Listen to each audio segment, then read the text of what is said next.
சமீபத்தில் நடந்த முப்பெரும் விழாவில் கனிமொழி எம்பி அவர்கள் என்ன பேசியிருக்காங்க அப்படின்னா, புதுசாக கட்சி தொடங்குறவங்க, புதுசாக வாரவங்க எல்லாம் திமுகவை பயங்கரமாக விமர்சிக்கிறாங்க. அதுக்கு காரணம் என்னென்னா, அவங்களோட ப்ரெசன்ஸை காட்டுறதுக்கு, அதை எப்படி சொல்லனா, இப்போ ஒருத்தங்க ஃபேமஸ் ஆகிறதுக்கு திமுகவை பேசுகிறாங்களா, விமர்சிக்கிறாங்க அப்படின்னு சொல்லியிருந்தாங்க.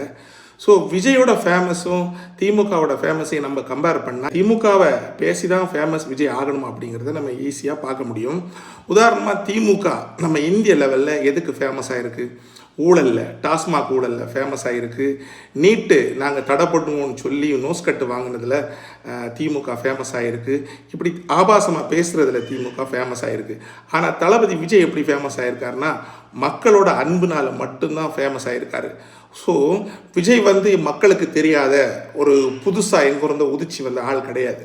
திமுக பேசி தான் ஃபேமஸ் ஆகணும் அப்படிங்கிறதுக்காக தளபதி விஜய் அரசியலுக்கு வர்றதுக்கு முன்னாடி தமிழ்நாடு உலகமே அறிகிற ஒரு மனுஷன்.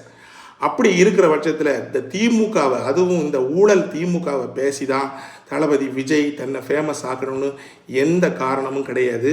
ஸோ இந்த திமுக காரங்க கொஞ்சம் பேசுகிறத யோசித்து பேசுங்க. நீங்கள் ஊழலில் ஃபேமஸ்ஸு, தளபதி நல்ல விஷயத்தில் ஃபேமஸ்.